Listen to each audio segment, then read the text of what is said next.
Hello, everybody. Welcome back to Hear Me Out Pitch, or welcome to Hear Me Out Pitch if this is your first time. I'm Tim. And I'm Willem. And it's hot. It is very hot. But yet it hasn't been hot as it was at the end of June. But yet it's just dry. Yeah.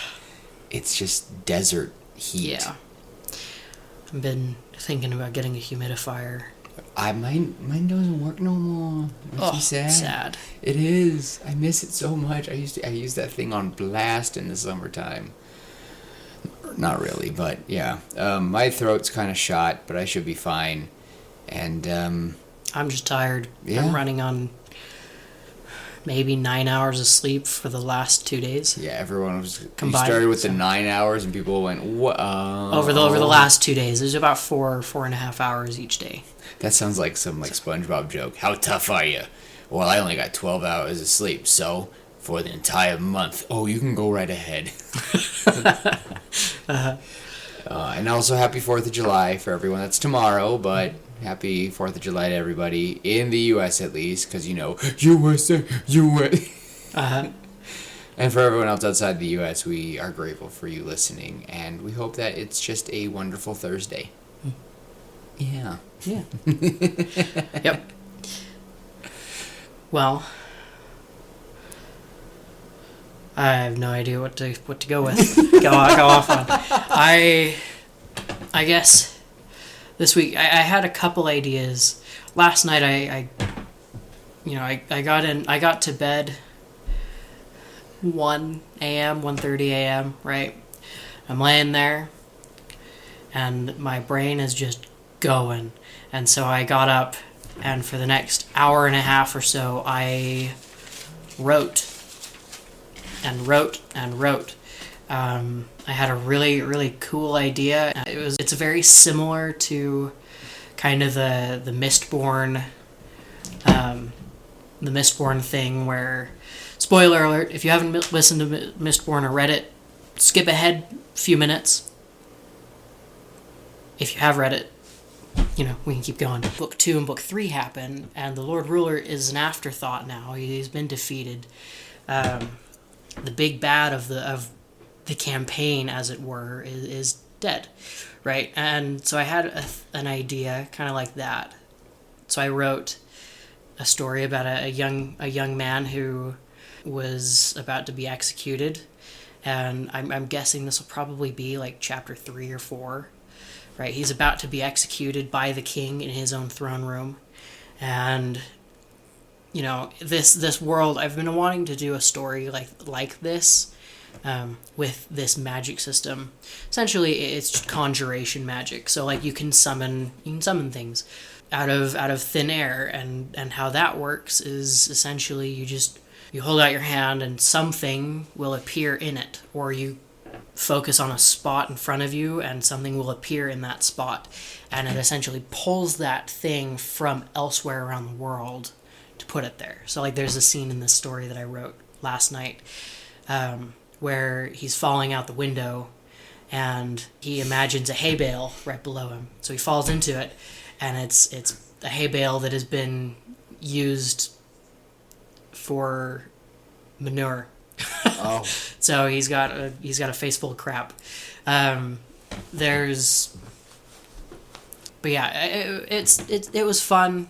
I just wrote for an hour and a half, and I got my brain juices going, and So I have a question about the Conjuring. I do not mean to interrupt, but I want to ask right now: do they have to be very specific, or do you have to be well versed? Is it kind of like Harry Potter? If I just say Accio water bottle, the more specific you are, the better. Okay. So it's just almost like an imagination thing. You're calling upon something, but if you're not specific enough, it's just the magic is going to go out and find the nearest thing that generally fits that description. But if you and these conjurations disappear after a while if you're not concentrating on it, and they go back to where they were. But I've been imagining for that concept in particular, a scene where it's a fight between two conjurers, and it's a big intense sword fight, and they both summon each other's weapons, and it's just back and forth, and I just think that would be really cool. I imagine they're in a big battle and you see them breaking each other's weapons, and they're pulling weapons from other soldiers, and you'll see soldiers go mid-swing and the weapon gets disappeared, and then I don't know. I died a little bit. Yeah. I think that's really cool and interesting. What are the... Okay, maybe that will have to be saved, because now I just want to ask a bunch of questions in the world building, because you know how I love a good world. Well, I created this story last night, so I don't know everything going on, but like the main thing is when he's about to be executed, the king is stalking forward with his nice big pristine blade. One other note. When you conjure things, you can tie an enchantment to the conjured item temporarily. So like you conjure a sword, you can tie a simple enchantment of fire to it, so it'll, it's always on fire, so it's essentially a torch and a weapon in one. Or you tie an unbreaking enchantment to it, so it is indestructible. But when it disappears, it reverts to its normal form. So do some people, can they only conjure certain things? Yeah, it's a skill level type of thing. Well, think D&D, right? Okay. Levels. I'm thinking about, like, are there only people who can conjure up wood items, or are there people who can only conjure up, like, glass? Like, Ooh. You know what I mean? Like, ooh, okay. What makes it all... Because, like, what would make... Because you said Mistborn, I immediately thought of, like, is this one boy some freak who can conjure anything? And everyone hates him. Like, he's, like, they're calling him, like, a trickster and stuff, and you just see him, like, I don't know what I'm doing. No, his gimmick is that he can summon things permanently. So when he summons something, it is a permanent transfer. Living things, yes or no? No. Okay. All right. I had to make that, because I was thinking immediately of the live-action Aladdin, when he says, if you say, make me a prince, I can just go, and you see some random dude on a sand dune behind Aladdin and Genie. Hey, where's my castle at? I don't know, man. Hey, I really need to get back home. Oh, okay, bye. And he, like, sends him back home. Mm-hmm. Like, I just imagine something like that. Like no. Some girl goes, get me a blonde good boy. And then, bam, it's a golden retriever. And she's like, dang it. I know a lot of people who would take that over a human being. I don't need a dog. They shed. But they're so sweet. Anyway, I think that would be... Do you want to keep talking about that, or do you want to save that? I want to save that for a book. Okay. I'm writing that as a book. This is the third book that I am actively working on now. I did work on that as part of the 4 hours of book time I worked on today. That was about a half hour of that. Well, if you ever want to do a brainstorming episode, I'm sure people will love to hear what you want. Yeah, I think it'd be a lot of fun. We do have them we can do Patreons, and people can hear those episodes and hear your journey of writing your books. Kind of like that idea. Okay. We'll talk about that. We'll talk about that. I like that idea.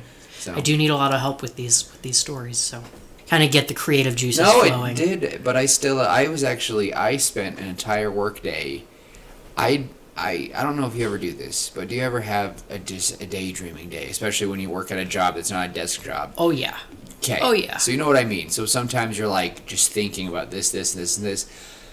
I did that almost the entire shift, that Opie movie, The Opportunity, Rover. And I'm really liking that story, because I've always wanted to write a robot movie. Yeah. Because I love WALL-E. You know how I love my robots. Oh, I know. Iron Giant. You can I'm You can see him. I do not have anything of WALL-E, sadly, but you know how I love my robots. And and your wife, when we had dinner and I mentioned the story, and she said that aliens discovered it, I went, I think that might be my favorite idea yet, because we can still have our modern day society with aliens. So I don't know, but if you have another, or I was thinking, or I also was daydreaming about that dream one I told you about, and there's a scene I've always wanted to put in a movie or a show that I'm like, I could put it in that one. But what do you got? We can spend 5 minutes here trying to piece something out. Just about opportunity. Something another cute one. I feel like we're just good at making the cutesy ones. Our serious ones, I want to get those down. So, I was thinking opportunity. Yeah. It's either that, or we try to tackle Bring the Light. I think the title, Lightbringer. Lightbringer. That sounds like a Brandon Sanderson title. It does. I think it might be. It might be. Is it a name? There's Lightweaver. No. Lightweaver. No. Yes. Maybe. Wasn't his name Lightweaver? The one god in Warbreaker? Yeah, maybe. Was it Lightsong? I don't remember. There's so much Brandon Sanderson. Brandon, we need you to slow down. And also, tell us how you do it. Teach us your ways, please. We will be good acolytes. Speaking of Acolyte, have we watched any of that yet? I watched the first 20 minutes of the... I haven't watched any more than I already had. I watched the first 20 minutes, and I wasn't impressed. And I'm hearing all these things, and it's making me extra not impressed. And I feel like Disney is now just bringing in so many plot holes. I did hear episode 5 was good, but yeah, you can have good moments in a bad movie. I'm just saying, you can have good episodes in a bad season. It just happens. I just feel like Disney is ruining Star Wars, and as much as I understand that Kathleen Kennedy is in charge because George Lucas said so, but I think she needs to step down and someone else needs to take her place, like Dave Filoni maybe. Mm-hmm. Someone who cares more about the actual characters than the money that it could potentially bring, because money will follow good ideas. It's not going to follow these crappy ideas that we've been getting lately. And that's why we do this podcast. That is why we do this podcast. And if you disagree with me, that's okay. That is I'm entitled to my opinion, and you're entitled to yours. We do respect other people's opinions, even though they're wrong. But I'm just kidding. I was about to say, I'm not going to tell you you're wrong, but... No, we really do. I am always down to have a good conversation of why you don't like a movie or why you loved it. There are some people who don't like movies I love. I sit down and talk about it. I've got a good friend who hates Megamind. Says it's too cliche, kind of lame. And I'm like, I can see what you're saying. I disagree. It's one of my favorite movies. It is my favorite movie. But I respect your opinion, and I'll listen to what you have to say. I really just don't think that this is going to be probably the most controversial thing I'll ever say on this podcast. I don't think that if Heath Ledger wouldn't have died, I don't think he would have won that Oscar. Just saying. My opinion. I think we all give him the benefit of the doubt because we all give it to him because he passed. But I don't think he was that good of a Joker, and I think he was more of an anarchy than a Joker.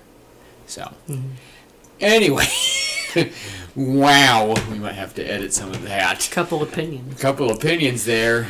That's okay. We're allowed to have our own opinions. Allowed to have it, but yeah. So I think for a nice, cute story today, I want to do the opportunity one. Let's do it. You know what? Let's do a Willem idea. Let's do it. Let's do a Willem idea. Because for all of you who don't know about Opportunity was the rover that was sent up to Mars. Here, let me pull up a few facts about her. So I actually remember when the Mars rover landed. I was around 2nd or 3rd grade. And anyway, but the rover did all this work, and she worked through 2004 through 2018, and only was supposed to last 90 days. 90 days. And she is one of the first she found, and I say she, I know it's silly because they control it, it does all this stuff, but Opportunity found water in rocks, and so it showed like, hey, these rocks have this, and it was very sweet because on Opportunity's birthday, it would sing happy birthday to itself, and near the end in 2018, Opportunity fell silent when a giant dust storm went across Mars in 2018, and the last symbol, not a symbol, I'm so sorry, the last message she sent, and my battery is low and it's getting dark. And it's really cute because NASA had tried so hard to get everything to try to keep her going, to like send something to help. Like NASA did so much work to try to make sure that little robot, and actually it's not little, these things are pretty big. They sent a song out, and it's called I'll Be Seeing You by, I want to get this right, and I want to say all this because I want to implement it into the movie, because I just found that it's just an example of how we as humans care about these inanimate objects, because I think we see ourselves in these things. We created them and we see it, and when it fails we go, dang it. It's like when you have this like amazing car and it has been through your family, when it finally dies you kind of feel sad about it. So the Opportunity rover, or OPPY, I just find that she's just this cute little story, and I've just had an idea of what if she was turned into a robot. I just imagine the beginning of the movie would literally be this scenario. It would start out with, and I don't know if we'd be allowed to use this, we could even make up a different rover name, I don't care, but for now, Opie is what I'm imagining this character's name would be. It would start with, in 2003, the Opportunity rover was sent, and it would give a little history like I just told you guys, and her last words to NASA were, my battery is low and it's getting dark. And we would see, the little rover sitting there in the dust storm, and we would hear the song, I'll Be Seeing You, playing, and we'd see its little camera looking out on the Mars, plateau, just staring out, and the camera goes out, and then all of a sudden we see all these, we hear like weird sounds, we hear all these weird things, we see these symbols from another language, we don't understand what's going on, and then all of a sudden we see these two robot eyes open, and I don't know what the robot would look like. I think the best way to do it is probably, in my head, it's been a mix of WALL-E and The Wild Robot. I imagine this dusty, not circular, but square robot with just these big, bright blue eyes. So, for kind of a reference, but the point being is she just opens her eyes and there's these two aliens, and that's kind of where I've been so far. Okay. So, it's just the idea is I want Opie to be the hero. I want Opie to save humanity in some way, and I want the ending to have Opie be walking around with people either on Earth or Mars, and she's just a teaching robot. So something cute like that. So I don't know, that's kind of that's my premise, kind of like how I told you the 3 teddy bears. So this is what this is what I've been working with. Sorry for taking like 5 minutes, but you're good. Wanted to really kind of fill what I'm imagining. I think something that could be really cool is we just go through the first 15 minutes of the movie. 10 minutes of the movie could be what we actually know about her. It could be the launch.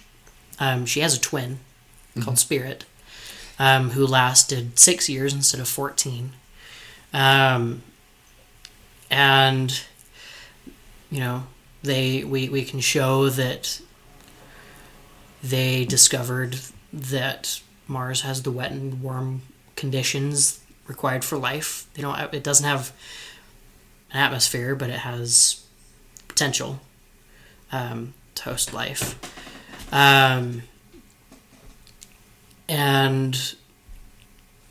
you know, we can just go through a bunch of little scenes showing the two rovers. We can show Spirit getting stuck and losing and dying.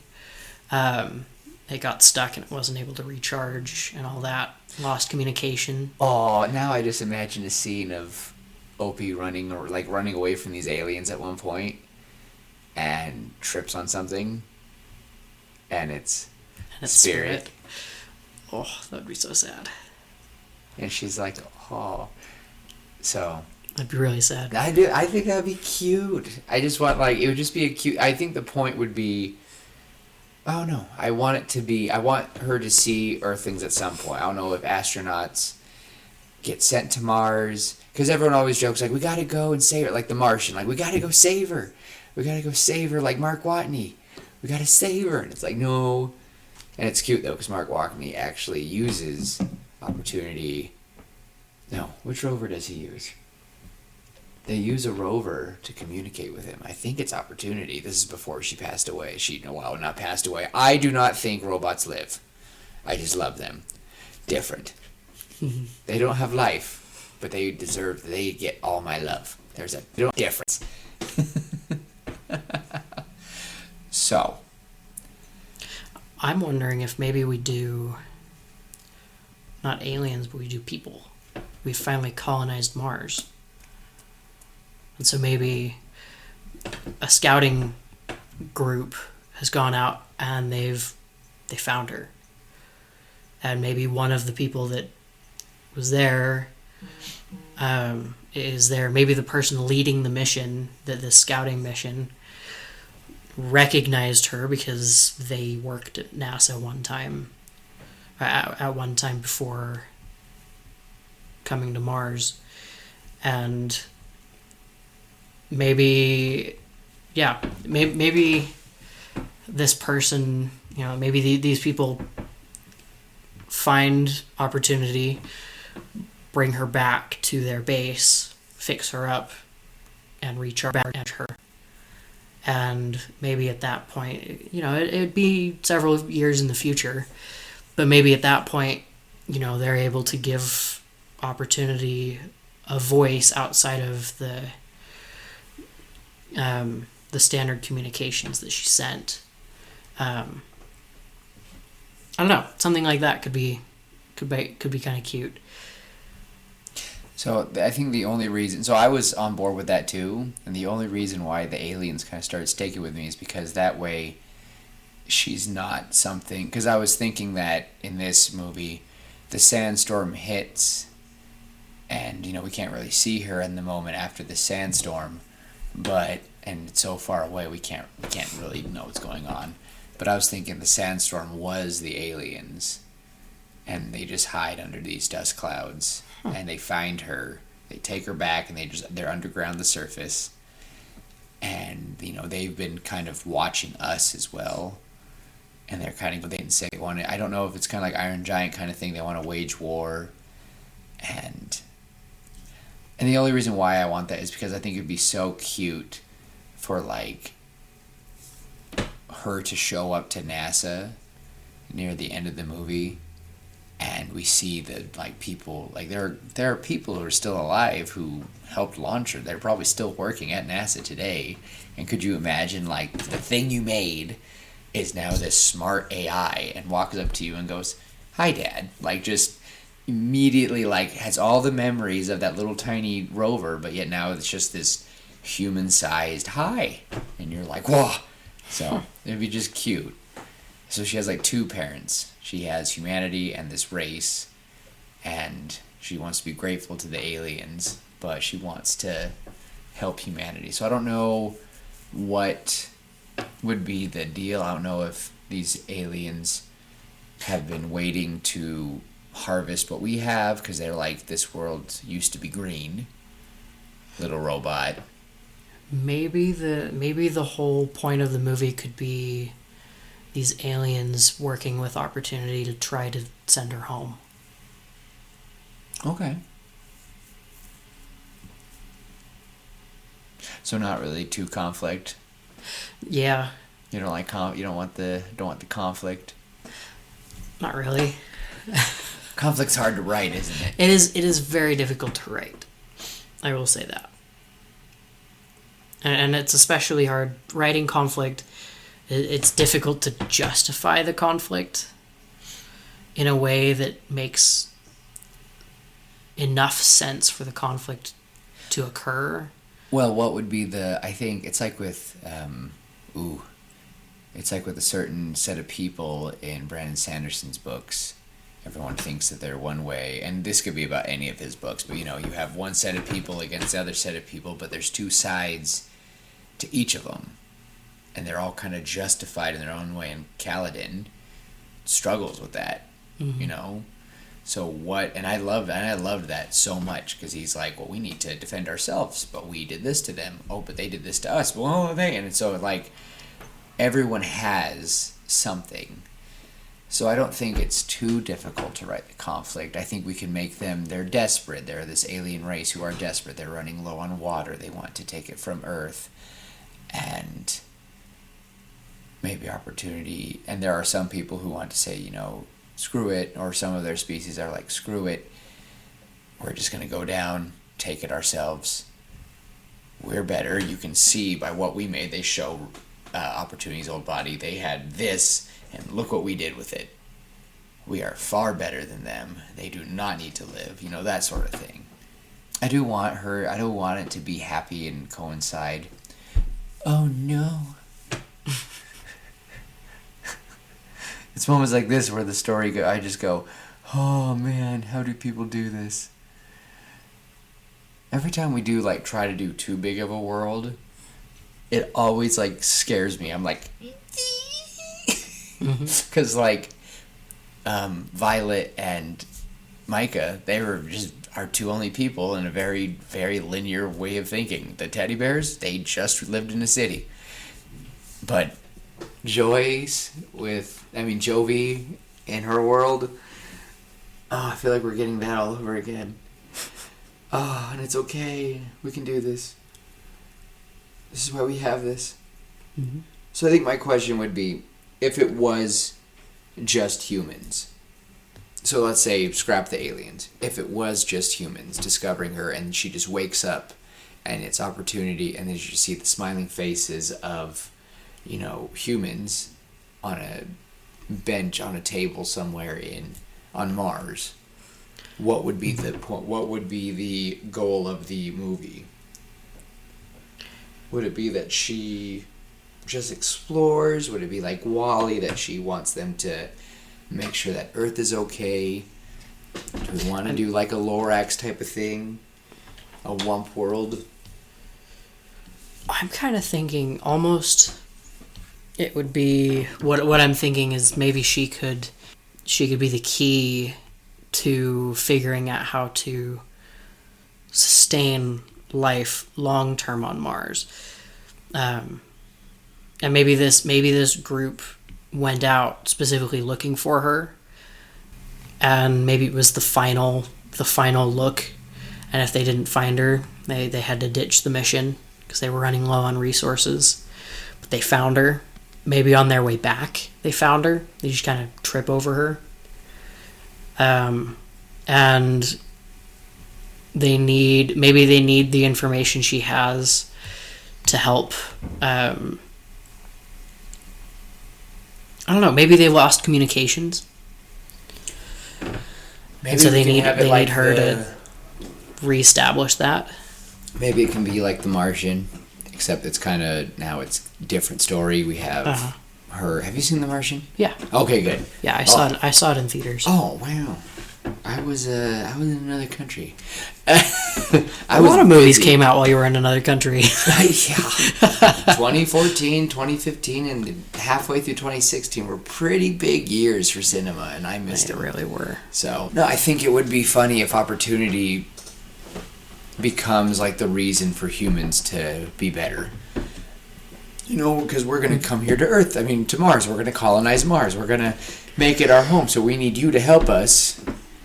You know, we brought you back just for fun, but we think you can be beneficial. And there's probably going to be other robots. And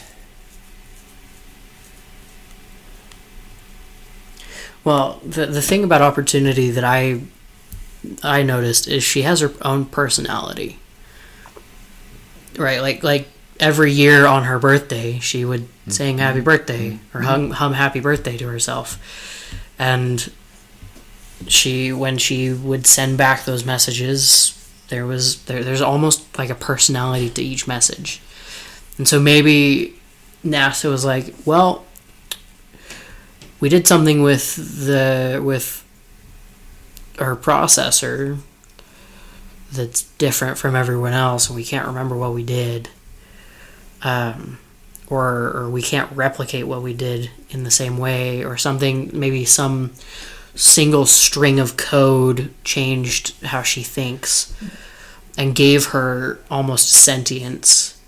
So we need her, and other robots, we can't give sentience to other robots yet. Or maybe she was the first successful AI. Or just the way that it mixed with her coding just made something sweet. What if? Okay. I still love the beginning.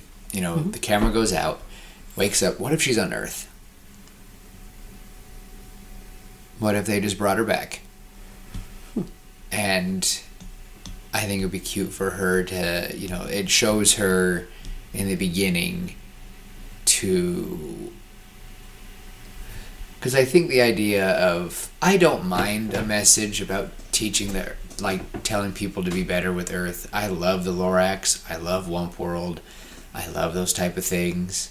Mm-hmm. I think opportunity, becoming sentient AI, and hearing what humanity wants to do to Mars, and she goes, hold on a second.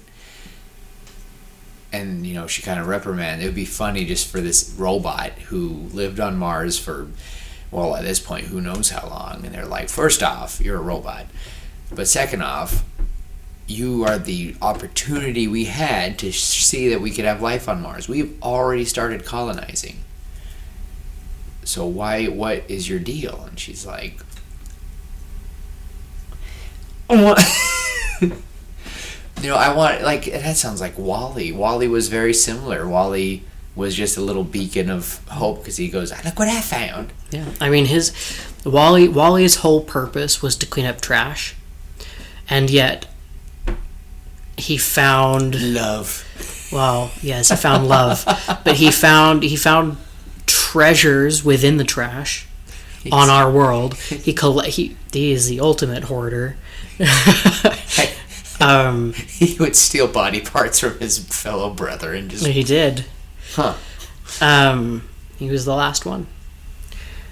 But he ultimately saved humanity because he brought them hope of life on Earth again, and showed us watching the movie, he showed us that we need to be happy with what we have and that we need to treat it right. Robots teach us to be... When we see these robots being better humans than we are, it makes us want to be better. When you see something that's not living... Doing a better job at being you than you are. Yeah, it makes you want to go, oh man. Uh-huh.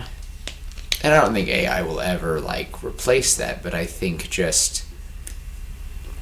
I don't know, because I think we are projecting what we want to be into them. Because, again, Iron Giant, WALL-E, Sunny, the Zords, Mechagodzilla, these are all these famous robots who just or personifying something. Maybe not Mechagodzilla, but I was gonna say he's that one's just made to kill Godzilla. But I want opportunity. I want the pun in her name to be around. Like, what is the opportunity that? What is Opie trying to teach? You know, because Wally was optimistic. He wanted love. He wanted to help. Maybe that though there are opportunities on Mars, we still have plenty of opportunities here on Earth. Yeah. So maybe that could be her whole thing. Like, I was sent out to find opportunities on Mars to live, and yet we haven't exhausted the opportunities here on Earth. My goal is to search for opportunity, and I've found it abundantly here on Earth. Something like that, and yeah, I kind of like that. So maybe she does stay on Mars. So maybe most of the movie takes place on Mars. She wakes up and she walks outside, and it's just luscious and green. Mm-hmm. You know, luscious and green, all that stuff. So what would be the main... Mars is starting to look green. Like, it would be sad if she looks up through a microscope and sees that Earth is starting to look... like Mars? Yeah. You know, she's all confused. I don't know. Well, one of the main reasons that Mars looks the way it does is because it has no atmosphere. Yeah. The idea is that they will... This might get a little dark. Not dark, but it will just... they're like, well, what we'll do is we'll just make little colonies on Earth, and we're just going to take the rest of the resources, and we're just going to start all over on Mars. They're going to terraform it, basically. Terraform it, and basically the idea is every, 10,000 years, we'll just go back and forth from now on. Back and forth. Turn this into the new Krypton. Yeah. Yeah. Mm-hmm. They're gonna pull what General Zod wanted, even though there's no one. But they're not harming the people on Mars. They're gonna be harming the people on Earth, because they're gonna be taking everything there. And Opie will ask like an important question. Well, what about those? What about those who can't make it to Mars? What about those left on Earth? And they'll kind of look at her, kind of awkwardly, like, well. That's a good question. Like they immediately, she goes, and then she realizes, like, oh, you don't plan on saving those people, do you? I'm almost thinking, instead of that, it's just the beginnings of the idea. Let's take a lot of what we have on Earth, the seeds and the grass, and take some animals and shuffle it up to Mars. Maybe there can be a bamboo forest on Mars, because bamboo on Earth is, if not the most, it is one of the most efficient converters of CO2 to oxygen. Oh, wow, I did not know that. Yeah, most of the oxygen that we breathe on Earth comes from the bamboo forests in China. Wow. If my information is correct. So do you mean like how much it puts out into the Earth is more than even like compared to it's just faster. It's just faster than any tree. Which is more efficient. So maybe the team that discovers her is Japanese. Chinese. Oh, Chinese? Oh, shoot. I messed up, didn't I? Maybe. I don't know. I like the idea that it's NASA's team. Like, it's a team from NASA. And one of her creators was one of the ones that finds her. Maybe he's heading that mission. Because my mind, I'm seeing the beginning of the movie, Good Morning Opportunity, and it's the face of this person. And they're just old. No, the very, very beginning when she's being created. Oh. And when she first wakes up, Good Morning Opportunity. It's just memories of and it's on like a very pixelated screen, like it's just kind of just video recording back, hello, and it shows him on a desk, like however that was, hello Opportunity. And it's kind of a younger guy. And it'd be cute though if when she wakes up on NASA, maybe they have communication and it shows he's bedridden because he's really old. Oh, I was thinking he was the one that finds her. I was thinking that, but I'm like, because how long do you think this will be in the future? Because I'm thinking if he's like in his 80s or 90s at that point, it might be, or they could be a team. It has been 20 years. Yeah. So if it's 30 more, that's 50. Well, maybe 20. So maybe this person's in their 60s. Like I'm thinking about my grandparents, who most of them are in their 70s now. I don't know if I would want to send all of them. people in their 60s to... So I still think, though, it'd be cute when she wakes up and there's a big video and you see the original team of all these old people staring at her like... like, you know, they're just looking... And once again, though, it'd be cute when she hears Hello Opportunity and she looks and instead of... You know, the tiny screen. This time, we're seeing him clearly. She's got like a visor now instead. And it's on a beautiful... And his face is, once again, on a screen to us, the audience, but it's on this beautiful, like, big screen so she can see him clearly. And he's like... I don't know. I think it would be cute, because it's like... Yeah. And it's funny, because she goes, hello. And she immediately goes, oh, I have a voice. Like, she's just smart. She's like, I have a voice. I can think. My name is Opportunity. Huh. And she's like, why? And where are my wheels? So I think we're kind of doing the same thing that happened with Joey's world. You're at the beginning, and I'm kind of thinking far ahead. Mm-hmm. But honestly, I think hitting it at the beginning is probably better. Like when maybe they've already started. You know, they've done the process, they have the forest, but there's starting to be an impact. And... Well, one other thing to note about bamboo, it grows like crazy. It can grow up to 1 meter a day. After a single day, you've already got 3-foot shoots of bamboo. In ancient Japan, that was a form of execution, as they'd tie you down right above bamboo shoots, and bamboo would grow through you. Jeez. Yeah. So I'm imagining, you know, it's the very beginnings. We've got a small bamboo forest that is being fed carbon dioxide, which maybe is very abundant, in the minerals and the rocks on Mars. I don't actually know the geology of Mars very well, aside from the red look is from all the iron. But maybe there's a way. Maybe they've done something to produce that much. So what? Yeah, I can't English, but no English. You catch what I'm saying? English impossible today's. For sale. No English. Mm-hmm. Wait, what? I just love the idea of Opportunity becoming a robot. This could even be a short. I don't care. I just think it would be cute for Opportunity to be in seeing what Mars can become, but also her... I really like that you said that, you know, she was an opportunity for us to see if there's life on Mars and to see if life is sustainable on Mars. And because of her, you know, at least in this story, they're doing that, but we are not focusing on the world that we live on, that we're actually starting to get like division between Mars and Earth. We're starting to get all this stuff. So what would Opportunity do to help things get better?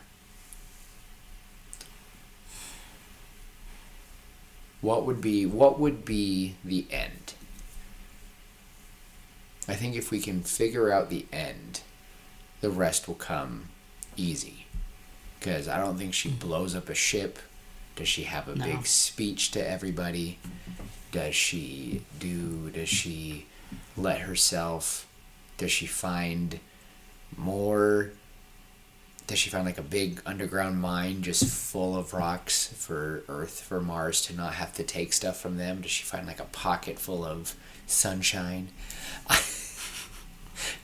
Maybe. I don't know. I really don't know. Maybe she does help open up maybe a big cave system that's just trapped a bunch of greenhouse gases, and so now Mars can flourish, because that would be thinking logically.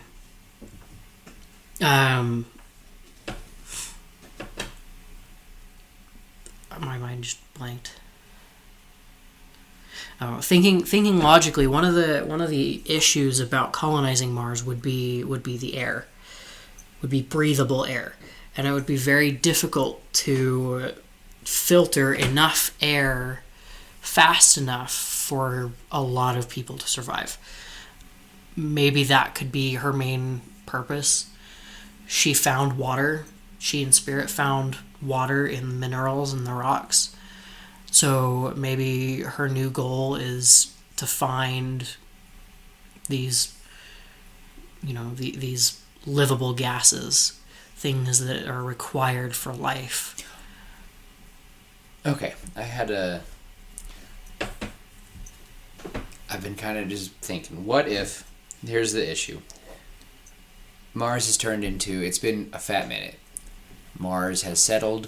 Mars has done its own thing. They've taken this area, and for the past 50 or so years, like let's say they landed, so maybe like right now, it's 2024. It's been 6 years since Opportunity. Let's say in 2025, first mission there or whatever. Like it's 2030.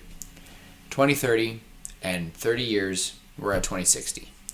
By this time, they've discovered all this, and the people who have discovered it, like we've had, I think it might need to be longer, because what I'm thinking is, what if it's like upper class has taken up this big chunk of Mars, and they made this big fancy colony, and that's what it is. It's just this colony, almost a country at this point. There's almost maybe over 50,000 people there, and they are just hogging all the resources. They're getting all these people from all over the world to slowly come, but they don't send things out. People come in, but they don't send anything back, because they're starting to sustain everything. They're bringing farms. When people join, it's getting bigger and bigger and bigger, but they're not sharing with Earth. It's kind of like and I hope this doesn't sound, it's kind of ironic because tomorrow's July 4th, but what if it's kind of like the colonies in its own way, but instead of us trying to get freedom from it, this little thing of land does the exact opposite. Like they argue that same thing, like, well, look at the US, look what they did. What if the people of the world have sent their best, and the best have just colonized it, and it's like peaceful, it's peaceful to them, like quote unquote peaceful, it's great, it is excelling so much, and it's becoming like a Wakanda up there. They're just flourishing, but they're not helping at all. I think that could be a good thing for Opportunity to remind them. And the end of the movie would be just ships and ships leaving and coming, and we see that trade is happening, and it's going to be something different. Yeah. I think we as humans would go at war with each other. We do go to war with each other. Wow, that was a very dumb statement. I feel like if there was a colony on Mars that was so advanced, they would fight back, because all they'd have to do is, send the nukes, boop. You know what I mean? Like, it's funny, like, they keep asking us to send something. We'll send them something, and you see, like, a room just full of warheads, and Opportunity's just like, oh. I think it would be funny for a robot to unite the two worlds. because they would say that you are a child of Mars now. You are a Martian. They would call themselves Martians. It would be Martians versus those of Earth. For anyone who's read Red Rising, I am totally, like, freaking out because I'm like, oh my gosh, I sound like I'm talking like a Red Rising world. But they're not allowed to have robots in those books. It's weird. So I think that would be a funny conflict. Yeah. The very high and mighty not wanting to share Mars and the rest of Earth. I think Opportunity trying to, she's trying to send stuff. Like, we could see her, like, sneaking. We could see her, like, sneaking lambs onto a rocket ship one night. And they're like, Opportunity, stop it. Okay. Like, she's just doing all this stuff. Or they catch her with a ship. And that's when she runs away and finds her sister. I still think finding her sister would be cute. I agree. So I think that will be could be the main conflict. I think it could actually happen. I think it would happen eventually. I feel like we as humans we don't love conflict. We thrive on it though. And we always want to see who's the best. I feel like many people on Mars would be like, we are fine here. There are no wars. There's nothing. We allow those who can get here to get here. If you can. And they're taking like the top minds. They're taking everything. People are taking tests on Earth to see if they can go. And it's just starting to look, and it'll be sad though, because we can look up, and when Opportunity looks at Earth one day, because she can zoom in with her fancy visors, she looks up, and to us it looks like she's seeing a beautiful blue and green Earth, but then she can see that it's starting to look red. Something like that. It's like she can see not red, but just dry, just sad. Like, it just doesn't look like her home. Mm-hmm. Because I imagine, and I would want, how Captain America has that flashback in the second movie where he sees a young, he sees a pre-Serum Rogers run by, and pre-Rogers looks at him. I imagine that Opie, at one point, is just sitting there looking at the Earth, and she sees in her mind a little tiny rover come by, not big, not small, but this rover just drive by. Do do do do do do do do do do do do, and just singing happy birthday to herself and looking up at Earth. I like that. I've kind of hit a brick wall. I'm tired. Tim got flattened by a wall. Okay, we've reached an hour. So give me a little bit here. Give me a little bit more time here. No, yeah. You're good. I believe We're in good. you. I believe in you. My brain is starting to slow down. No, I got you. So I think we have our conflict. Humans. Obviously. That's a pretty good conflict for anything. I mean, whatever. What's the conflict on your world? Humans. Oh, I thought it was just us. Oh, that's seriously how all the characters in the Cosmere are going to talk to each other. Did you guys have different classes? Yeah. Do you guys have people with powers? Yeah. Do the people with powers keep you down sometimes? Yeah. Dang, did you guys have Uprising? Dang, oh, we're the best of friends now! Anyway. Okay.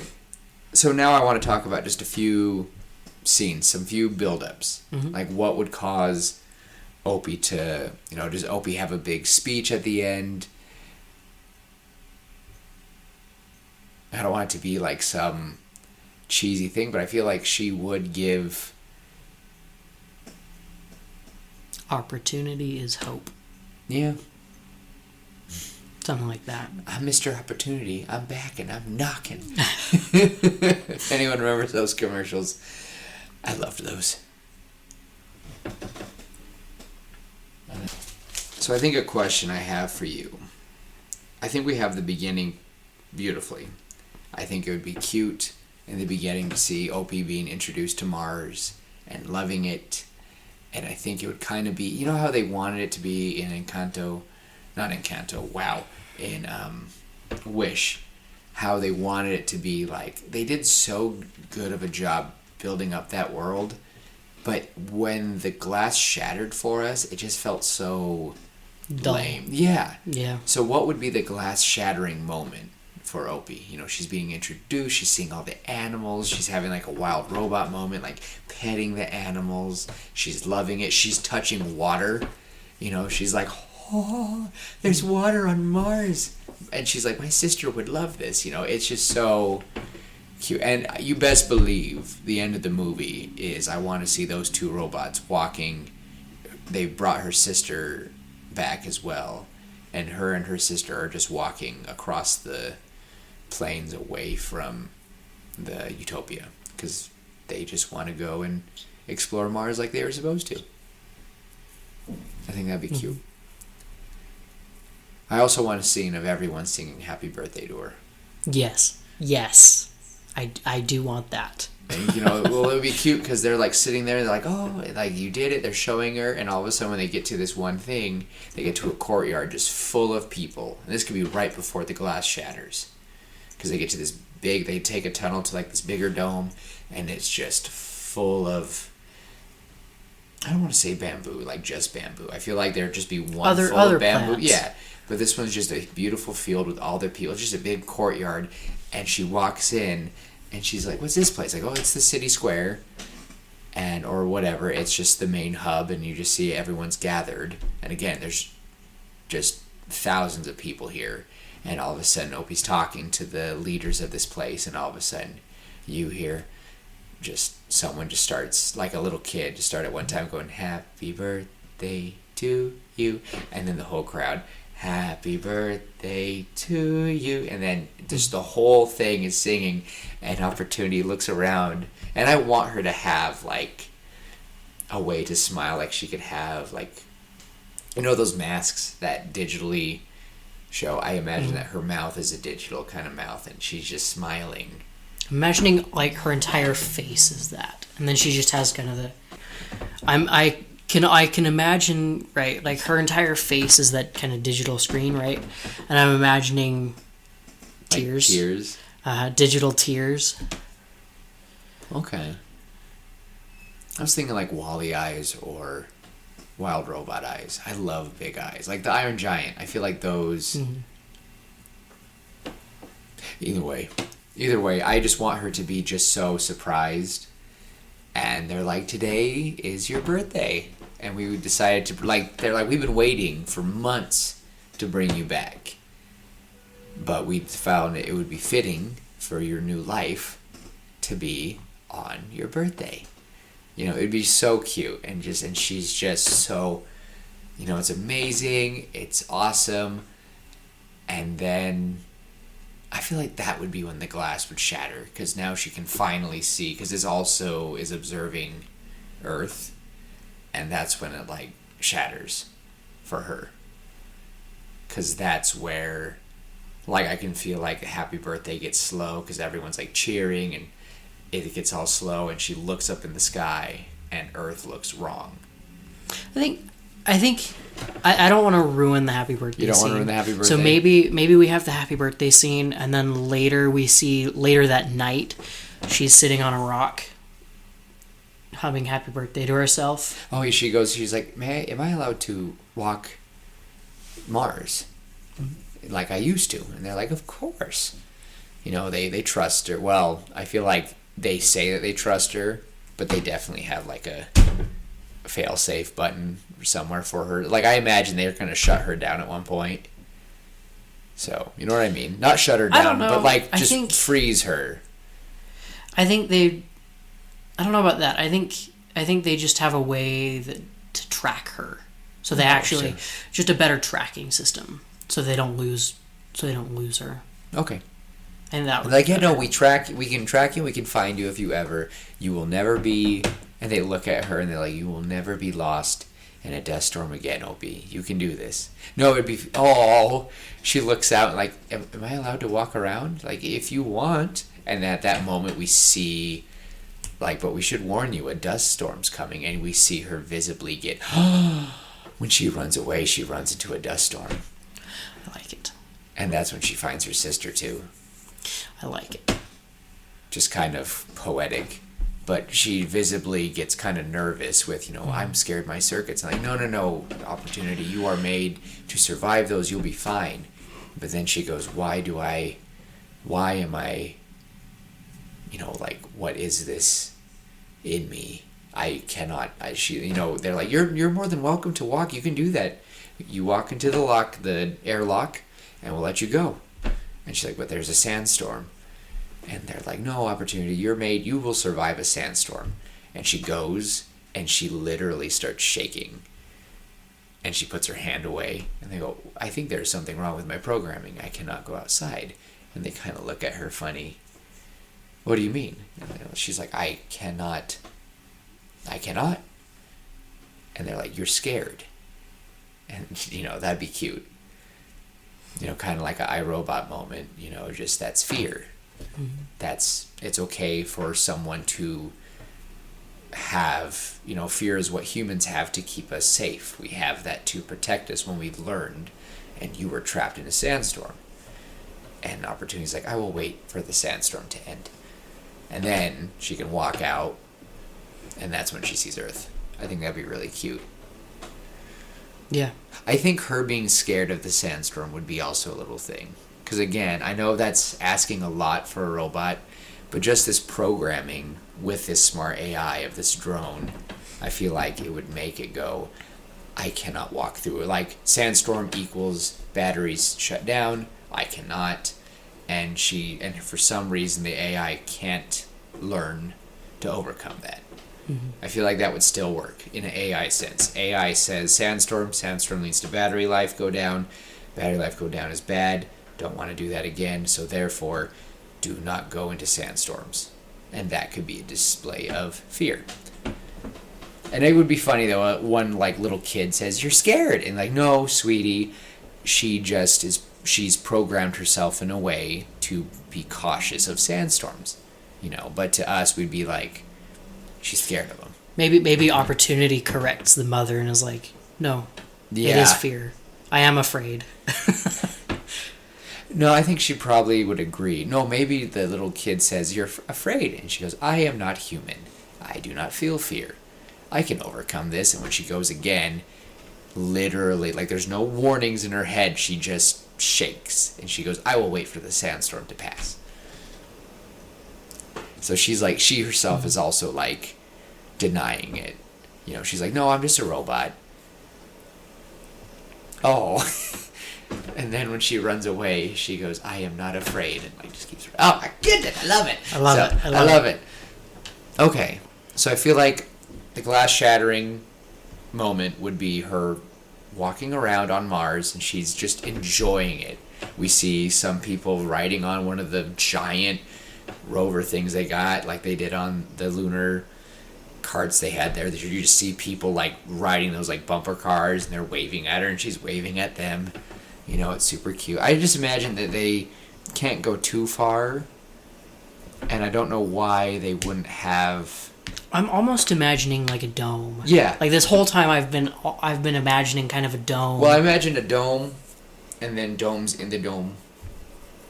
So yes. I feel like that. I feel like that's how most. One issue with domes that big.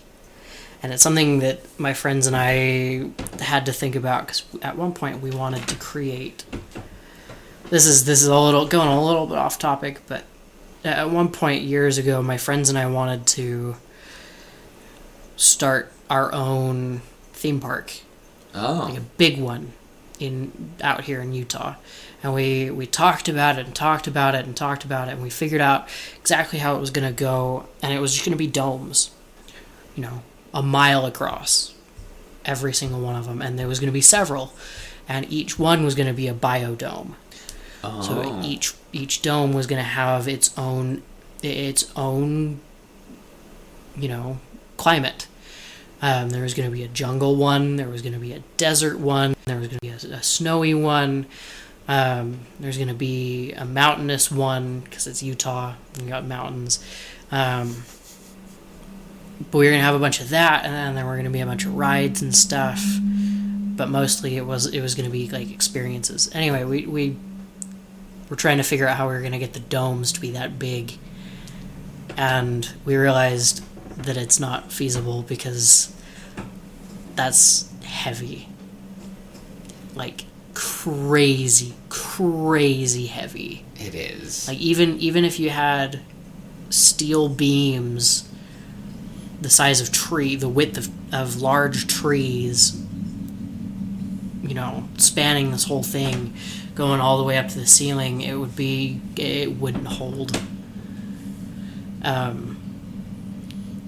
So that's my only argument against domes is logically it's going to be very difficult to create a dome that big that is going to be able to withstand its own weight. Maybe what they did is they kind of did like the tarp system, and they just constantly working on it, and then over time they basically built like they did the bamboo thing, and they built a little ecosystem, and they've slowly just made it bigger, added soil, imported stuff, and again, they've worked hard for this, and maybe they've made these very thin metal places, and on the top there are these domes, because maybe they bring up the thing, like many people assumed we were going to make giant domes, but that wouldn't, you know, I don't know. We can look up how that. We can do the domes too. It's a movie. It's a movie, but the point being, I would want it to be somewhat realistic or possible, because I've always wondered, like, how would you build an ecosystem? How would you make stuff? How much would you have to import? What would it take? And again, I feel like the top of the cream of the crop would make their way up, and they would just make like a little, I don't know, what's a Star Wars planet that's just luscious? Alderaan, I don't know. Andor. They just make this beautiful little place. And yeah, and we could just see like it's just this green speck on Mars. I think that'd be cute. I just imagine like a green, luscious. It's like the great red spot on Jupiter, but it's the little green spot. Yeah, it's just growing. Yeah. I don't know what the name of the city would be. We can think of that later. Mm-hmm. But I think opportunity, resolving the conflict and finding that, and maybe she overhears people who are just like, we don't want to send stuff, we don't want to trade, they're not giving us any more, we can sustain on our own, we don't need the rest of Earth. And, you know, opportunity would be like, no, we need Earth, you guys are all humans, you need it, you guys would work together. And they're like, you're stupid. Yeah, I like that. I think the glass shattering would be a big deal. I feel like she would try to bring, and in the end she would just bring everyone together. And I think the end goal, I just imagine that we would just see people coming, and we see people of Mars, and there are people of Mars who want to go back home. They haven't seen their families. You know, I feel like Mars is just becoming like a selfish, it was supposed to be a utopia, but it wasn't turning into that. I think the end of the movie was just showing the trades route coming, and it would be cute to see Opportunity walking around on Earth for a little bit too, because she's never been. It would be cool for her to walk, like it would be for her to visit NASA and see the people who made her, maybe like the few surviving members, if there are any, just like old people, depending on how far this movie is. Yeah. But I definitely want, I don't know, what's like one scene you would want with her? Flying a kite. Really? I don't know why, but I'm imagining Opportunity flying a kite. They could have like those solar sail things in the air, like trying to get reeds. And she goes, I want to fly a kite. Or she just sees kids flying kites. She's like, I want to do that. Okay. I think that'd be cute. Yeah.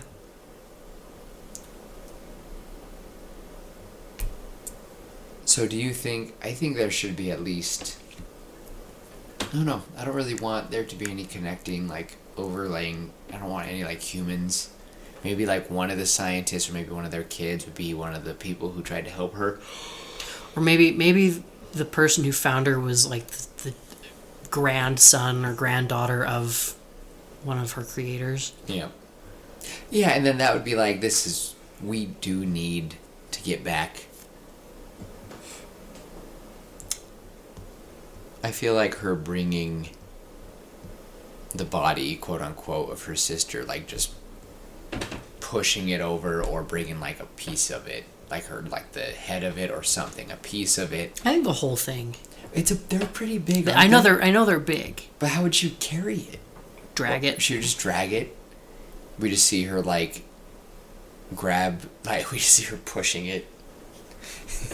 She pushes it to the dome or whatever, and they're like, "What is she bringing?" And I feel maybe not the whole thing. I feel like a part of it, because again, she's been buried pieces. Maybe she tried so hard to do that, and she just brought back one part. They're like, "What do you have in your hand?" Like they bring her back. She comes back after they had, a disagreement. There was a fight, or when she learns that. Do they have nameplates? The robots, the rovers. Did they have nameplates? Because if they did, she could bring back the nameplate. If not, I don't know. Either her head, a wheel, anything. She just brings back something, and the point would be that her and her sister, she would be like, me and my sister came to this planet to... Because what was her sister's name? Spirit. The spirit of opportunity. Together we are the spirit of opportunity. We came here to give you that sense, to build and look what you've done. And now, you're not sharing it with the rest of the world. You're ruining everyone else's opportunity. I just think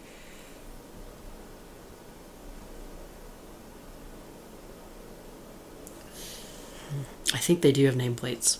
Well, I think that would be perfect for her to bring back something, and her final speech would be that we came to show you guys what was here. We came to...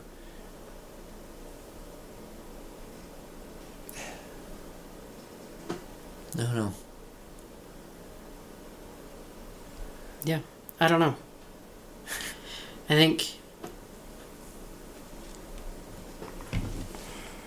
Yeah, I don't know. My brain's not working very well. No, this one didn't. This one might not have hit as well as some of the other ones, and that's probably on my part for coming with something so concrete, like it's too tangible. But I think what we talked about was cute, and I feel like it could be something worth sharing one day. But I just wanted to talk about the idea of us finding opportunity again. Of us finding her and her still teaching us lessons. And that's all I really wanted. And I feel like if this movie or book or show, whatever, were to show anything, it would just be a robot being waken up, loving what she's seeing, loving her new life, learning that this new colony, this world is being selfish, and her trying to convince them to change back, and the final straw would be her finding her sister. So my question is, why would she run off? I think the last thing I would want to talk about is, why would she run off into the storm? What would cause her to run away and face her fear? Would it be that they are going to send nukes? Would it be that they are going to shut her off? Maybe she wants to prove. Maybe one of the big deals could be that she recognizes that she's afraid, but she also recognizes that everybody else is afraid. Maybe she's like, you're afraid that it's going to fail, you need to face your fears, and then someone's like, well, you're too afraid to go into a sandstorm and you're well equipped for it. And she's like, fine, I'll face it. And so she runs off and a robot who is afraid telling us that we are afraid. How poetic. And then she goes, I'm not afraid. I am just programmed to be hesitant of sandstorms. And they go, you are not programmed. You were meant to survive those. And she goes, I'm not afraid. And just like, just runs off. And breaks through the... Runs through and... Yeah. I like that. I think that would work. Comes back with spirit. Part of spirit. I think coming back with spirit would be cute. I feel like maybe when they are getting ready to sign some agreement, they are making a deal, I feel like they are ready to tell Earth, like, no, this is not going to work. We're dividing. And Earth will say, we will come get you. We will find you. And we will kill you. Yeah. Kind of, yeah. Or Mars is like, back off, let us be our own thing, or we can, ta-da, warheads. Like, you guys are just one target, and we can just send them in a rocket, and it'll be a great day for us. We won't have to worry about it at all. Like, this, I feel like that conflict is so human. Yeah. We want what you have. Well, you can't have it. Well, we need it because we're all human. Not really. We're turning into our own thing. So, I feel like, would she convince them to coincide? Would they separate completely but still trade? Like, I feel like the point would be that these are both our homes now, and we have to treat them both.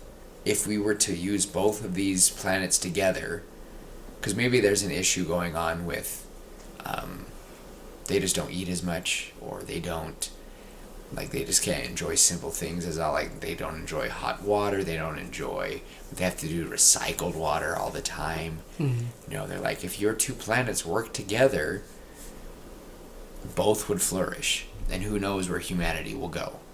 And she goes, of course, someday, yes, these two planets may become something completely different, and it will be wars, but for now, just remember me and my sister. This is an opportunity. Aww. Yeah, I think that might be just the simplest thing of it. We'd probably make up some characters for the main thing, but I feel like opportunity reminding humanity of what's out there, working together and growing together would be amazing. And we see their ships, you know, maybe she imagined in her head scenarios and she saw missiles attacking both planets, but now when we fast forward to the end of the movie, we're seeing that those missiles are instead rockets with people and food and supplies going both ways, because this place has learned how to, I don't know, just the things that they've learned here can be beneficial there. So trade starts happening, and we see that both planets are starting to both look beautiful and green by the end. And it'd be cute to see, I think it'd be cute for, we think that they're walking on Earth, or maybe they have, like, maybe me, and they're like, what happened to me and my sister? Well, we decided to become liaisons, and we see Opportunity walking on Mars, and Spirit walks on Earth, something like that.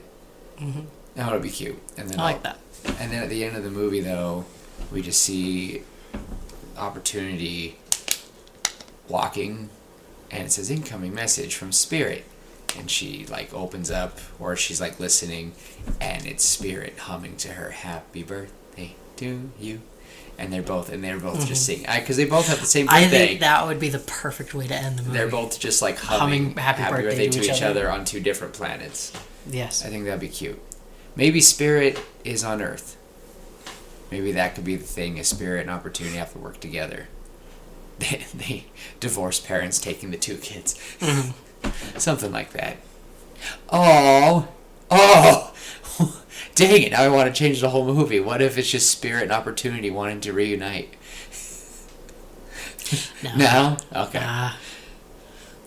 No, you know what? Maybe we'll just have them walking together on Mars. And then, say like many years later, and then you'll just hear both of them humming happy birthday to each other. Yeah, I like that. I think that's... I like it. Mm-hmm. One of our simpler ones. It's our... not our cutest. No, honestly, I like it. I'll do some... I could easily fill out some stuff for that and make it better. But again, that world building... That stuff be hard, Tim. Mm-hmm. Figuring out the conflict... even though it was so simple in the end. Humans. Yep. When in doubt, make the humans the bad guys. It's easy, folks. History seems to do that for us anyway. That's all, folks. Well, do you have anything to say to everybody? Because you seem pretty dog tired. I am pretty tired. Just remember to love each other. Be kind. Keep looking for those opportunities. Oh, you're so cheesy. You know it. But thank you, everybody, for listening in, and thank you for indulging in my little robot story. We hope that you guys have a wonderful 4th of July here in the U.S., and for anyone else listening across the world, we hope that you have a good day as well. So, and until then, everybody, we will see you later, pitches. Bye.